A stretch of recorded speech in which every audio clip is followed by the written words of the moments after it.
ఖరీఫ్లో వర్షాధారంగా తక్కువ పెట్టుబడితో స్వల్పకాలంలో చేతికొచ్చే పంట పెసర. భూమికి సారం ఇవ్వటంతో పాటు రైతుకు ఆర్థికంగా చేయూతనిస్తుంది. ప్రస్తుతం పంట ఎదుగుదల నుండి పూత పిందె దశలో ఉంది.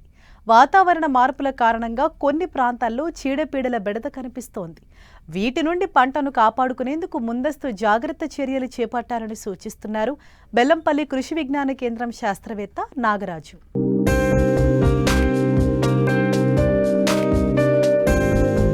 పెసర పంటను వర్షాధారంగా నీటి పారుదల కింద 3 కాలాల్లోనూ సాగు చేస్తున్నారు. ముఖ్యంగా తెలంగాణలో కంది తర్వాత పెసరను అధిక విస్తీర్ణంలో సాగు చేస్తారు. కొంత విస్తీర్ణంలో మినుము కూడా సాగులో ఉంది. ఖరీఫ్లో విత్తిన పెసర, మినుము వివిధ ప్రాంతాల్లో ఎదుగుదల దశ నుండి పూత పిందె దశలో ఉంది. అయితే బెట్ట పరిస్థితులు ఏర్పడడంతో పంటలో వివిధ రకాల తెగుళ్లు ఆశించాయి. ఈ తెగుళ్ల వల్ల పంటకు తీవ్రంగా నష్టం జరిగే అవకాశం ఉంది. వీటిని గమనించిన వెంటనే నివారణ చర్యలు చేపట్టాలని సూచిస్తున్నారు మంచిర్యాల జిల్లా బెల్లంపల్లి కృషి విజ్ఞాన కేంద్రం శాస్త్రవేత్త తిరుపతి. ముఖ్యంగా మన తెలంగాణ రాష్ట్రంలో చూసుకున్నట్లయితే వానాకాలంలో ఈ పెసర సాగు అనేది చాలా వరకు సాగు చేస్తున్నటువంటి సందర్భం. దాదాపు చూసుకున్నట్లయితే మనకు ఒక 55,000 హెక్టార్ల నుంచి ఒక 70,000-80,000 హెక్టార్ల వరకు కూడా మనకు ఈ తెలంగాణలో ఈ పెసర సాగు అనేది మనకు అందుబాటులో ఉంది.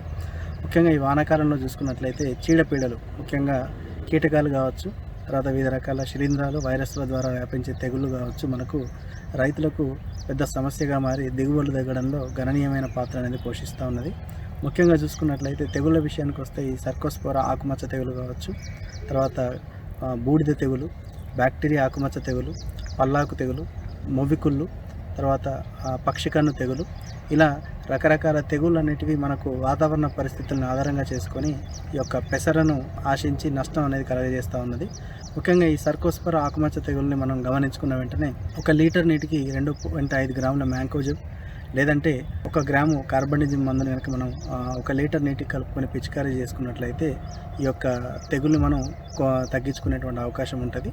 తర్వాత ఈ యొక్క బూడిద తెగులు మనకు ముఖ్యంగా ఏంటంటే కొంచెం బెట్ట పరిస్థితులు వచ్చినప్పుడు, తర్వాత తేమ తక్కువగా ఉన్నటువంటి పరిస్థితులలో ఈ యొక్క బూడిద తెగులు ఆశించి మనకు నష్టం కలిగేటువంటి అవకాశం ఉంటుంది. కాబట్టి ముఖ్యంగా రైతు సోదరులు ఈ యొక్క తెగుల్ని గుర్తించిన వెంటనే 1 లీటర్ నీటికి 3 గ్రాముల నీటిలో కరిగే గంధకం కావచ్చు, లేదంటే డైఫెన్కోనజోల్ 1 లీటర్కి 1 గ్రాము చొప్పున మనం కలుపుకొని పిచికారీ చేసుకున్నట్లయితే బూడిద తెగుల్ని దాదాపు మనం సమర్థవంతంగా కంట్రోల్ చేసుకునేటువంటి అవకాశం ఉంటుంది. ముఖ్యంగా తెగులు ముదిరిన తర్వాత కాకుండా తెగులుని తొలినాళ్ళలోనే గుర్తించి మనం కనుక యాజమాన్య పద్ధతులు చేపట్టినట్లయితే మనకు ఈ యొక్క తెగుల బారి నుంచి బయటపడేటువంటి ఆస్కారం దొరుకుతుంది.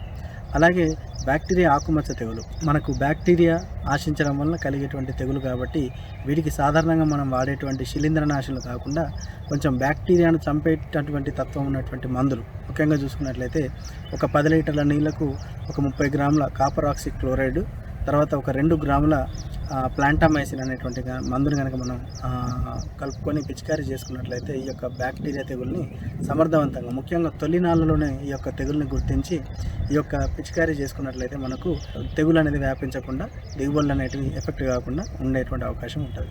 ముఖ్యంగా ఇంకొక 2 రకాల తెగుళ్ళు ముఖ్యంగా చూసుకున్నట్లయితే మనకు మొవ్వికుళ్ళు, తర్వాత పల్లాకు. ఇవేంటంటే మనకు కీటకాలు, ముఖ్యంగా తెల్లదోమ, తర్వాత తామర పురుగులు చేసేటువంటి వ్యాప్తి చేసేటువంటి తెగుళ్ళు. మనం మొవ్వికుళ్ళు చూసుకున్నట్లయితే ఈ యొక్క తామర పురుగులు ఏవైతే ఉంటాయో అవి ఆకుల యొక్క అడుగు భాగంలో చేరి గీకి తినడం వల్ల గిడసబారి మనకు డైరెక్ట్ నష్టం అనేది ఈ పురుగు ఆశించి రసం పీల్చడం వల్ల జరుగుతుంది. రెండోది ఏంటంటే ఇవి వ్యాప్తి చేసేటువంటి వైరస్లు, ముఖ్యంగా ఈ యొక్క మొవ్వికుళ్ళు తెగులను వ్యాప్తి చేసేటువంటి వైరస్ని ఈ యొక్క తామర పురుగులు వ్యాప్తి చేసేటువంటి అవకాశం ఉంటుంది. కాబట్టి ఒక్కసారి వైరస్ వచ్చిన తర్వాత మనం దాన్ని కంట్రోల్ చేసుకునేటువంటి అవకాశం ఉండదు.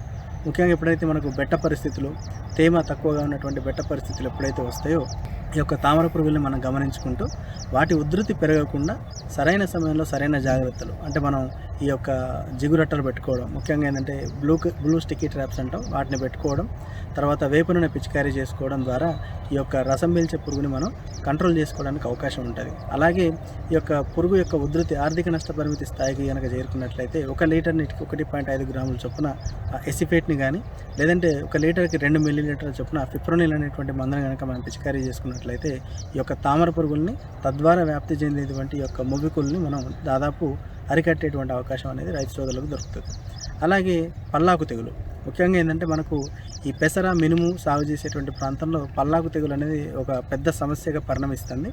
దీనికి ఏంటంటే రైతు సోదరులు ఈ ఆకుల మీద పసుపు రంగు జిగ్జాగ్ రంగులు వచ్చిన తర్వాత మనం వైరస్ వ్యాప్తిని గుర్తించి అప్పుడు కంట్రోల్ చేసుకోవడానికి ప్రయత్నిస్తూ ఉంటారు. ముఖ్యంగా ఏంటంటే ఈ వైరస్లకు మందు అనేది ఉండదు కాబట్టి వీటిని వ్యాప్తి చేసే వాహకాలు ఏవైతే ఉంటాయో ముఖ్యంగా తెల్లదోమ, పల్లాకు తెగులు చూసుకున్నట్లయితే ఈ యొక్క తెల్లదోమను కనుక మనం గుర్తించిన వెంటనే 1 లీటర్ నీటికి ఇమిడాక్లోప్రిడ్ 0.3 మిల్లీలీటర్లు లేదంటే ఐసిఫేట్ తర్వాత థయోమెథాక్సమ్ అనేటువంటి మందుని కనుక మనం పిచికారీ చేసుకున్నట్లయితే ఈ యొక్క తెల్లదోమ ఉధృతిని కూడా దాదాపుగా కంట్రోల్ చేసుకునేటువంటి అవకాశం ఉంటుంది. ముఖ్యంగా ఏంటంటే ఈ యొక్క మొవ్వికుళ్ళు తర్వాత పల్లాకు తెగుల్లో వైరస్ ద్వారా వ్యాప్తి చెందేటువంటి అవకాశం ఉంటుంది కాబట్టి ఎక్కడైతే వీటి ఉధృతి మనకు ప్రతి సంవత్సరం కనబడుతూ ఉంటుందో అక్కడ సాగు చేసే రైతులు ఈ యొక్క తెగుళ్ళను తట్టుకునేటువంటి రకాలు ముఖ్యంగా ఈ యొక్క పల్లాకు తెగులు చూసుకున్నట్లయితే మనకు WGG42 కానీ WGG37 అనేటువంటి రకాలు మనకు అందుబాటులో ఉన్నాయి. వీటిని సాగు చేసుకోవడం ద్వారా మనం ఈ యొక్క తెగులు వ్యాప్తి ఎక్కువగా మనకు వ్యాపించకుండా అడ్డుకునేటువంటి శక్తి కలిగినటువంటి రకాలు కాబట్టి రైతు సోదరులకు ఈ యొక్క తెగులు అనేది సమస్యగా మారకుండా ఉపయోగపడేటువంటి అవకాశం ఉంటుంది. కాబట్టి రైతు సోదరులు ఎప్పటికప్పుడు పెసర సాగు చేసే రైతులు ఈ యొక్క తెగుళ్ళ యాజమాన్యాన్ని సరైన సమయంలో చేపడతారని ఆశిస్తూ సెలవు తీసుకుంటాం.